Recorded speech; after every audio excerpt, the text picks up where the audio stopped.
Hello बच्चों। तो बच्चों हम लोग आज पढ़ने वाले हैं rectangular component of a vector. Last class में हमने पढ़ा था कंपोनेंट ऑफ ए वेक्टर। क्या पढ़ा था कि कंपोनेंट हम लोग किसको बोलते हैं? तो कंपोनेंट का मतलब आपका इफेक्ट होता है। हमने बताया था कि वेक्टर का एक अपना खास डायरेक्शन होता है। Every vector have a unique direction but there effect in all other direction. ठीक है, तो वेक्टर का किसी भी वेक्टर का इफेक्ट किसी और डायरेक्शन में क्या कहलाता है? उसका कंपोनेंट कहलाता है। तो किसी वेक्टर का कितना कंपोनेंट हो सकता है? क्योंकि आपका कितना डायरेक्शन है, देयर आर इनफाइनाइट डायरेक्शन है, इसीलिए किसी भी वेक्टर का इनफाइनाइट कंपोनेंट हो सकता है। लेकिन है ना, सारे इनफाइनाइटो कंपोनेंट को हम लोग यहाँ पे नहीं देखने वाले हैं। जो उसमें खास है, इम्पोर्टेंट है, हम लोग वो देखने वाले हैं। तो इसीलिए हम लोग स्टार्ट करने वाले हैं rectangular component of a vector. ठीक है, तो rectangular component of a vector क्या है हम लोग यहाँ पे देखेंगे। तो लिखेंगे बच्चा कि component of a vector, component of a vector along mutually perpendicular direction, mutually perpendicular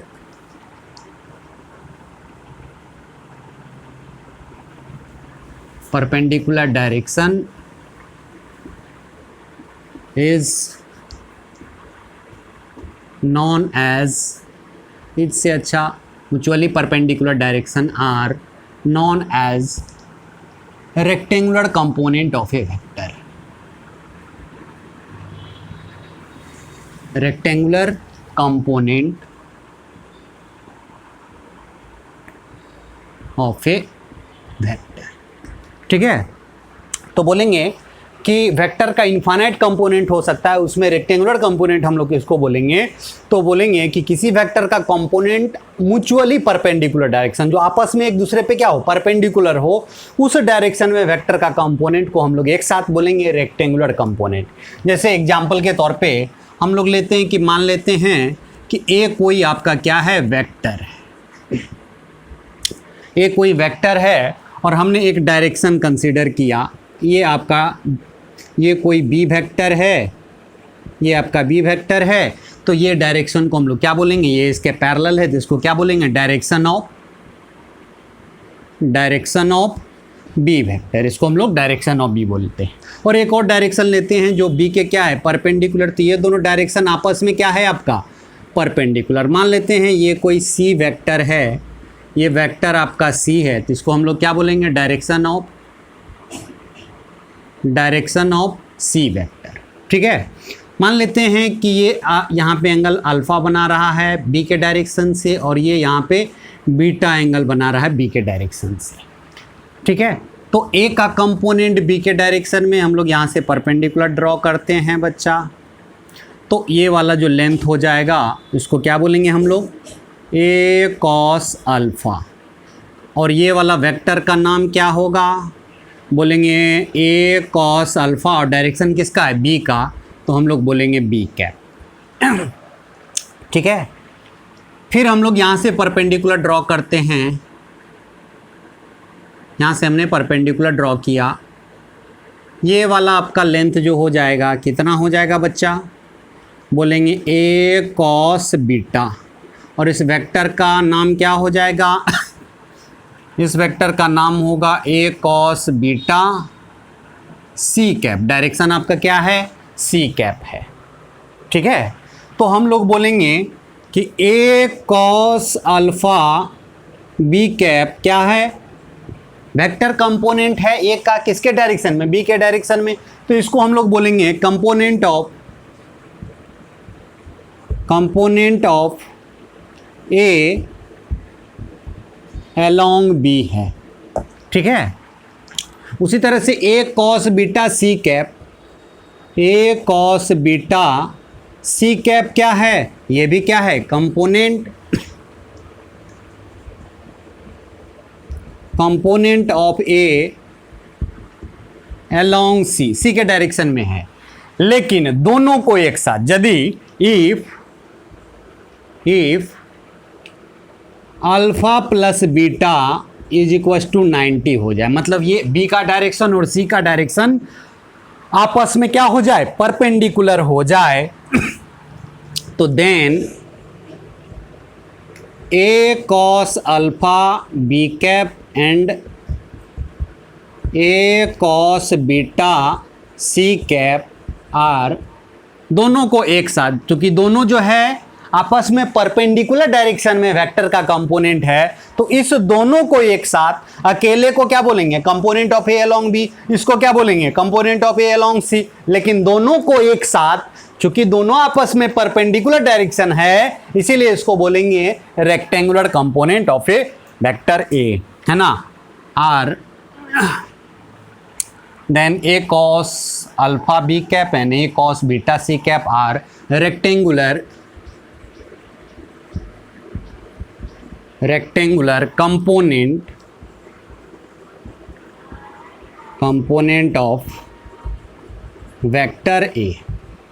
बातें क्लियर? इसको हम लोग क्या बोलेंगे, यदि अल्फा और बीटा 90 डिग्री हो जाए, मतलब बी का डायरेक्शन और सी का डायरेक्शन, बी का डायरेक्शन और सी का डायरेक्शन है ना, आपस में क्या हो जाए, परपेंडिकुलर, मतलब अल्फा प्लस बीटा दोनों 90 हो जाए, तो बी वाला डायरेक्शन और सी वाला डायरेक्शन में आपस में क्या हो जाएगा, परपेंडिकुलर हो जाएगा, और परपेंडिकुलर हो गया तो हम लोग क्या बोलेंगे कि ए कॉस अल्फा इस डायरेक्शन में और इस डायरेक्शन में जो कंपोनेंट है ए कॉस अल्फा बी कैप और ए कॉस बीटा सी कैप, दोनों को एक साथ हम लोग रेक्टेंगुलर कंपोनेंट ऑफ वेक्टर बोलते हैं।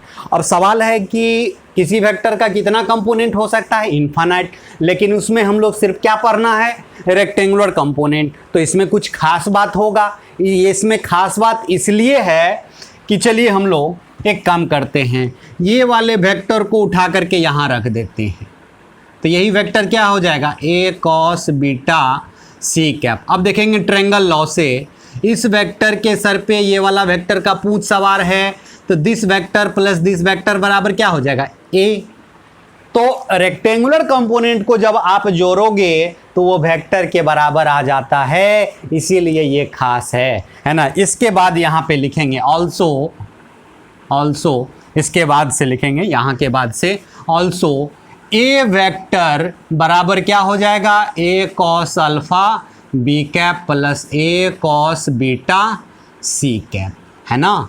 कहाँ से ये हो जाएगा बच्चा, तो चूंकि आप ये वाले वेक्टर को ए कॉस बीटा सी कैप वाले वेक्टर को उठा करके यहाँ रख दोगे, तो ये तो परपेंडिकुलर है ना, ये यहाँ पे परपेंडिकुलर है, इधर भी अल्फा प्लस बीटा परपेंडिकुलर है, तो ये इसको कवर कर लेगा। ए इस वेक्टर के सर पे इस वेक्टर का पूंछ है, तो ये दोनों का सम ए वेक्टर हो जाएगा। कहने का मतलब कि ये रेक्टेंगुलर कंपोनेंट को आप जोड़ दो तो वो किसके बराबर आ जाएगा, वेक्टर के बराबर आ जाएगा, इसीलिए रेक्टेंगुलर कंपोनेंट इतना इंपॉर्टेंट है। बात एक समझ में आया बच्चा, मतलब रेक्टेंगुलर कंपोनेंट वेक्टर का, है ना, रेक्टेंगुलर कंपोनेंट को जोड़ दो तो वेक्टर के बराबर आ जाता है। कहने का मतलब कि ये आपका रेक्टेंगुलर कंपोनेंट जो होता है वेक्टर का क्या होता है, खुदरा होता है, खुदरा। जैसे मान लो ये 100 है, 100 का नोट 40 प्लस 60 लिखेंगे तो क्या बोलेंगे, 100 का ये 40 और 60 क्या है, खुदरा है। उसी तरह से रेक्टेंगुलर कंपोनेंट जो है वेक्टर का क्या है, खुदरा है, मतलब रेक्टेंगुलर कंपोनेंट को जोड़ दो तो आपको वेक्टर के बराबर आ जाता है। समझ में आया, है ना। इसीलिए रेक्टेंगुलर कंपोनेंट इंपॉर्टेंट है, क्योंकि वेक्टर का इनफाइनाइट कंपोनेंट हो सकता है, उसमें इंपॉर्टेंट क्या है, तो रेक्टेंगुलर कंपोनेंट। इसीलिए हम लोग रेक्टेंगुलर कंपोनेंट यहाँ पे पढ़ने वाले हैं, क्योंकि रेक्टेंगुलर कंपोनेंट को आप जोड़ लेते हो तो वो क्या करता है, वेक्टर के बराबर आ जाता है ना। इसीलिए रेक्टेंगुलर कंपोनेंट इतना इंपॉर्टेंट है। तो चलिए फटाफट इसको नोट कर लेंगे, तो हम लोग आगे पढ़ते हैं।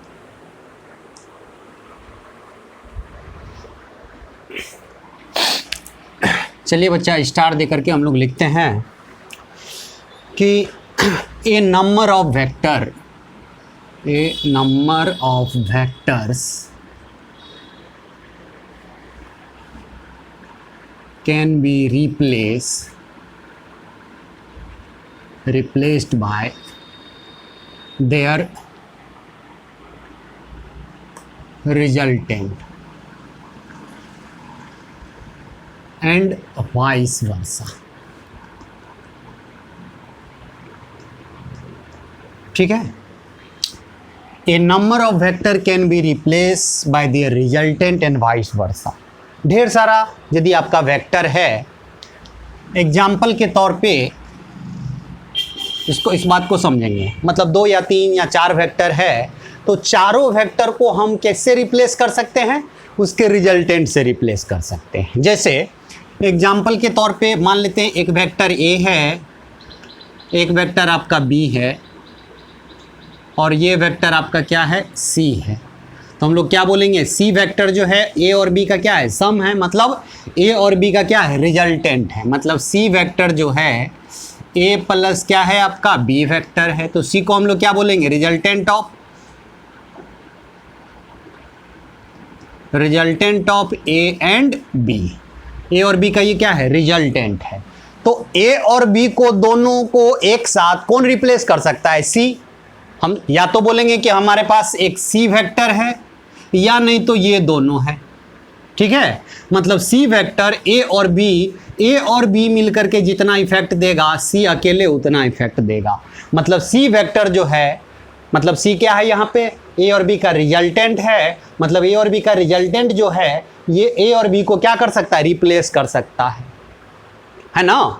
और सी वेक्टर को कौन रिप्लेस कर सकता है, ए और बी। तो एंड वाइस वर्सा, मतलब उल्टा स्टेटमेंट भी, A number of vector can be replace by their resultant, है ना। ए नंबर ऑफ वेक्टर, ढेर सारा नंबर ऑफ वेक्टर को हम लोग उसके रिजल्टेंट से रिप्लेस कर सकते हैं। एंड वाइस वर्सा, मतलब उल्टा भी, रिजल्टेंट को कौन रिप्लेस करेगा, नंबर ऑफ वेक्टर रिप्लेस करेगा, ठीक है। तो इस बात को ध्यान में रखेंगे, है ना। तो हम लोग लिखेंगे that is vector C can replace A and B, और क्या बोलेंगे, A and B replace vector C. मतलब ए और बी किसको रिप्लेस कर सकता है, सी को रिप्लेस कर सकता है, या सी वेक्टर किसको रिप्लेस कर सकता है, ए और बी को। मतलब ये सी जो वेक्टर है ना, ये ए और बी का सम है। मतलब सी वेक्टर को कौन रिप्लेस कर सकता है ना, ए एंड बी। और ए एंड बी को कौन रिप्लेस कर सकता है, सी। जैसे कि एग्जाम्पल के तौर पे एकदम लूजली समझेंगे, जैसे 100 रुपया है आपके पास, 100 रुपीज़ है ना, और इसको लिखेंगे 40 + 60। तो 40 और 60 रुपीज़ को कौन रिप्लेस कर सकता है, 100 रुपया रिप्लेस कर सकता है। यदि आपको 40 और 60 रुपये दे तो आप उसको 100 रुपया दे सकते हैं। मतलब 100 रुपया से आप ये दोनों को रिप्लेस कर सकते हो, या आपका 100 रुपया को 40 और 60 से रिप्लेस कर सकते हो, या 40 और 60 को कौन रिप्लेस कर देगा, 100 रुपया रिप्लेस कर सकता है। समझ में आया, इसी बात को हम लोग यहाँ पे लिखे हैं। चलिए एक एग्जाम्पल हम लोग और लेते हैं। चलिए इसको पहले पॉज करके लिख लेंगे, एक एग्जाम्पल हम लोग और देखते हैं।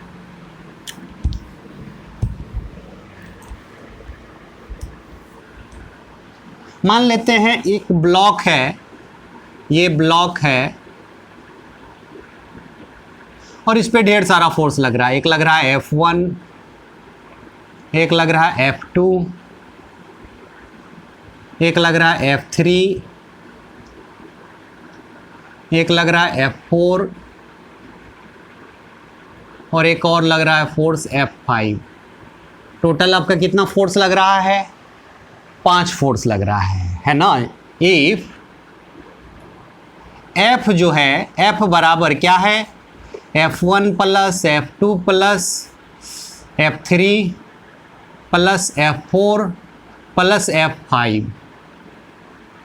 मतलब पांचों फोर्स का सम अकेले F है। तो F को क्या बोलेंगे, रिजल्टेंट ऑफ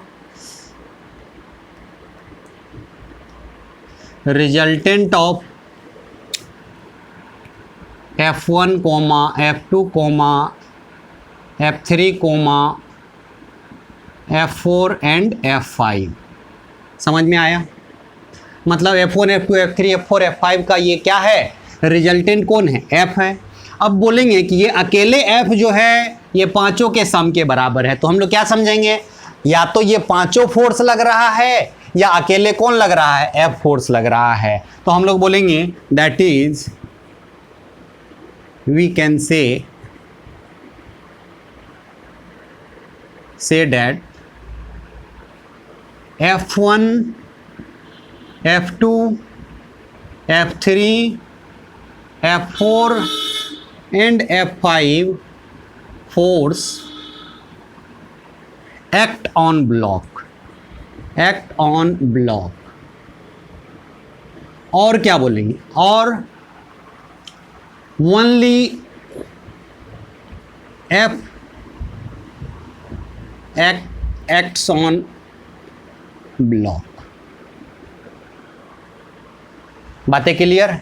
या तो हम बोलेंगे कि ये पांचों फोर्स लग रहा है, या अकेले कौन लग रहा है, एफ लग रहा है। मतलब अकेले एफ जो है ये पांचों को क्या कर सकता है, रिप्लेस कर सकता है। मतलब रिजल्टेंट जो है आपका नंबर ऑफ वेक्टर को क्या कर सकता है, रिप्लेस कर सकता है। ये बात में को ध्यान में रखेंगे। तो चलिए फटाफट इसको नोट कर लेंगे बच्चा, फटाफट नोट करेंगे।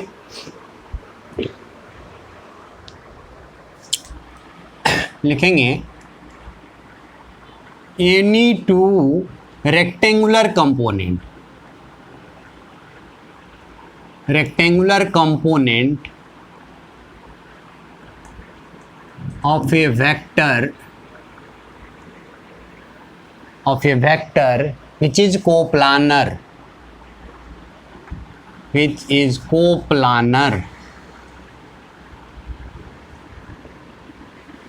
the vector can replace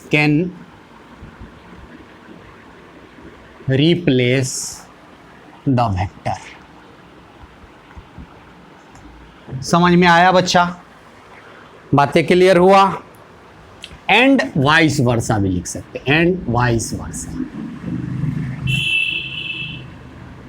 and vice वर्सा मतलब उल्टा भी। मतलब किसी वेक्टर का दो रेक्टेंगुलर कंपोनेंट जो वेक्टर के साथ कोप्लानर हो, मतलब वेक्टर के ही प्लेन में हो, है ना, वेक्टर के ही प्लेन में हो, तो वो दोनों क्या कर सकता है, वेक्टर को रिप्लेस कर सकता है। अभी हमने देखे है ना, जैसे कि एग्जाम्पल के तौर पे तब समझेंगे। मान लेते हैं ये दो डायरेक्शन है आपका, एक वेक्टर आपका ये है, ए वेक्टर है, ये ए वेक्टर है।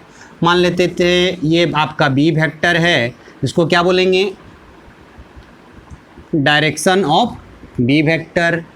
ये आपका सी वेक्टर है, इसको हम लोग क्या बोलेंगे, डायरेक्शन ऑफ सी वेक्टर। मान लेते हैं ये एंगल आपका कितना बना रहा है, अल्फ़ा, ये कितना बना रहा है, बीटा, और अल्फ़ा प्लस बीटा क्या दिया हुआ है, अल्फ़ा प्लस बीटा आपका 90 डिग्री दिया हुआ है, मतलब परपेंडिकुलर है। तो ए का कंपोनेंट बी के डायरेक्शन में यहाँ से परपेंडिकुलर डालेंगे, ये लेंथ कितना होगा, बोलेंगे ए कॉस अल्फ़ा होगा, और ये वेक्टर क्या होगा, तो बोलेंगे ए कॉस अल्फ़ा, डायरेक्शन किसका है, बी वेक्टर का। चलिए बच्चा, हम लोग यहाँ से परपेंडिकुलर डालते हैं, ठीक है, यहाँ से हम लोग परपेंडिकुलर डालते हैं। आपका ये जो वेक्टर है इसका लेंथ है ना, ये लेंथ कितना हो जाएगा, तो बोलेंगे ए कॉस बीटा, और इस वेक्टर का नाम क्या होगा, तो बोलेंगे इस वेक्टर का नाम होगा A cos beta C cap, A cos beta C cap. चलिए बच्चा, मतलब यहाँ पे A cos alpha B cap and A cos beta C cap are क्या है, रेक्टेंगुलर कंपोनेंट, रेक्टेंगुलर कंपोनेंट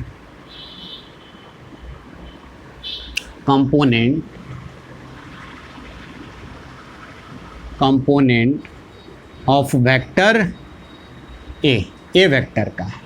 अब ये एक वेक्टर है, इसको उठा करके यदि आप यहाँ रख देते हो, तो ये कौन सा वेक्टर बन जाएगा, A cos beta B cap. अब देखेंगे ए कॉस अल्फ़ा बी कैप है ना, ए कॉस बीटा सी कैप यहाँ हो जाएगा, A cos beta C cap है ना, इसका नाम है ए कॉस बीटा सी कैप, ठीक है। तो ए कॉस अल्फ़ा बी कैप के सर पे A cos beta C cap का क्या है, पूंछ सवार है। तो ट्रायंगल लॉ वेक्टर एडिशन में ये दोनों वेक्टर का सम क्या होगा, ए होगा। मतलब ए बराबर A cos alpha B cap plus A cos beta C cap आपका यहाँ पे हो गया। बातें क्लियर हुआ? तो हम लोग बोलेंगे कि ये रेक्टेंगुलर कंपोनेंट वेक्टर को क्या कर सकता है, रिप्लेस कर सकता है। मतलब ए जो काम करेगा है ना, ए का जो इफेक्ट होगा वो जितना एक टोटल इफेक्ट देगा वही ये दोनों मिल करके देगा। मतलब ए जितना काम करेगा उतना ही ये दोनों मिल करके करेगा। मतलब रेक्टेंगुलर कंपोनेंट क्या है, तो वेक्टर का खुदरा है। जैसे मान लो कि आप 100 रुपया है, आप 40 रुपया और 60 रुपया लिखते हो, तो यही 40 रुपया 60 रुपया आपका 100 का क्या हो गया, खुला हो गया, खुदरा हो गया, है ना। तो इसी तरह से इस खुदरा को हम लोग रिजोल्यूशन बोलते हैं, जो कि आगे हम लोग पढ़ेंगे, है ना। तो यहाँ पे ए वेक्टर का ये रेक्टेंगुलर कंपोनेंट क्या हो गया, खुदरा हो गया।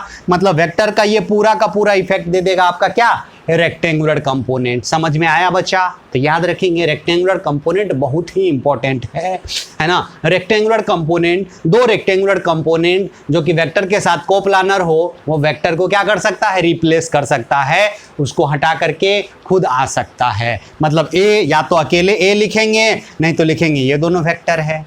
ये दोनों वेक्टर जितना काम करेगा वही अकेले ए करेगा। तो ए को ये दोनों रिप्लेस कर सकता है, ये दोनों को ए अकेले रिप्लेस कर सकता है, ये हम लोग जानेंगे। तो चलिए फटाफट इसको लिखिए, तो फिर हम लोग आगे बढ़ते हैं। एक हम लोग एग्जाम्पल करेंगे, है ना, एक क्वेश्चन करते हैं, फिर उसके बाद हम लोग कोऑर्डिनेट सिस्टम स्टार्ट करेंगे।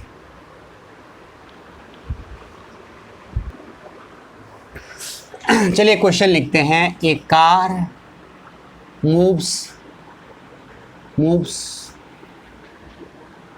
along 30 degree south of west with a speed 20 meter per second. Find component of velocity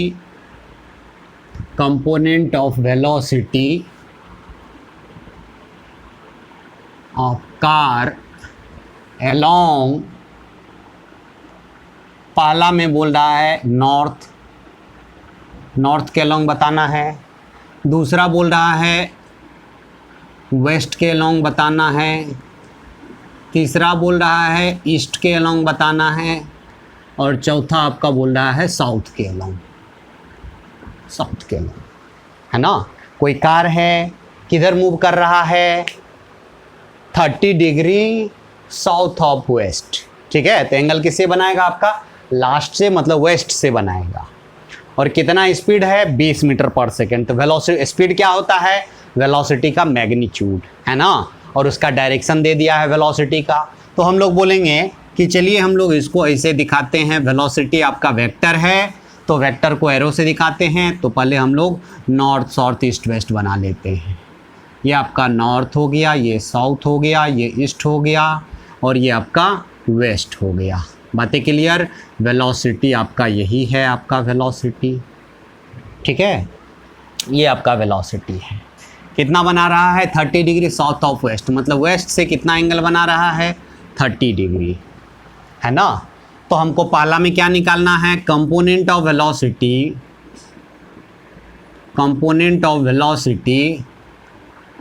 v along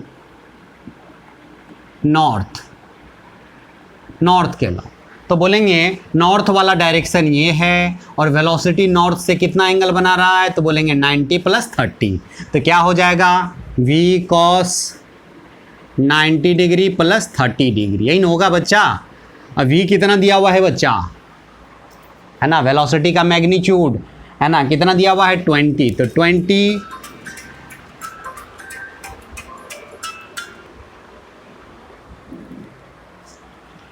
20 है ना। और cos 90 + थीटा क्या होता है, माइनस साइन थीटा। क्या हो जाएगा, माइनस साइन 30 डिग्री। साइन 30 का वैल्यू क्या होता है, 1/2, है ना। साइन 30 का वैल्यू 1/2। तो यहाँ पे क्या हो गया, माइनस इधर आ गया, इंटू 1/2, कितना हो गया, -10 मीटर पर सेकेंड। समझ में आया बच्चा? चलिए हम लोग दूसरा देखते हैं। Component of velocity v along क्या कर रहा है, वेस्ट। तो वेलोसिटी वेक्टर वेस्ट से कितना एंगल बना रहा है, 30 डिग्री। तो फट से हम लोग लिख देंगे v cos 30 डिग्री, v का वैल्यू 10, cos 30 का वैल्यू √3/2 होता है। तो 10√3 मीटर पर सेकेंड हो गया वेस्ट के लॉन्ग वेलोसिटी का कंपोनेंट। चलिए हम लोग तीसरा देखते हैं। तीसरा बोल रहा है component of velocity v along component of velocity v along east।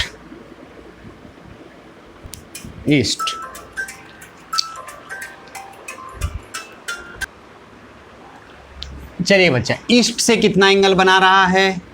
तो बोलेंगे ईस्ट से बनाएगा, ये आपका एंगल हो जाएगा 60 और ये आपका 90। ईस्ट से कितना बनाएगा? 90 + 60। तो क्या लिखेंगे? v cos 90 degree plus 60 degree. और cos 90 + थीटा क्या होता है? cos सेकेंड क्वाड्रेंट में क्या होता है? नेगेटिव, इसीलिए माइनस है ना। और 90 ± थीटा रहे तो cos का साइन हो जाता है। तो क्या हो जाएगा? माइनस यहाँ हो जाएगा 10 है ना, और साइन कितना? 60 डिग्री। साइन 60 का वैल्यू क्या होता है? √3/2। √3/2 लिखेंगे तो यही आ जाएगा 10√3 मीटर पर सेकेंड। बातें क्लियर बच्चा? चौथा नंबर हम लोग देख रहे हैं।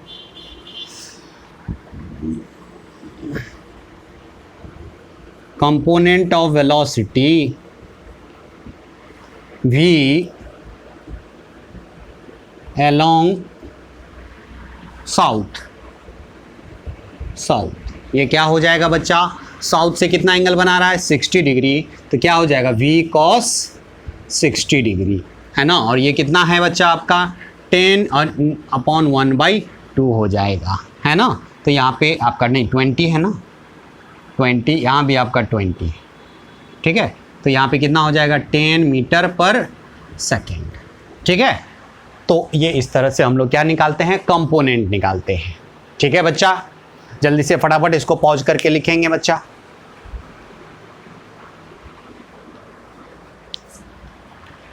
ठीक है बच्चा, हम लोग क्लास को आज यहीं एंड करते हैं। आज छोटा ही वीडियो लेक्चर बनाए हैं।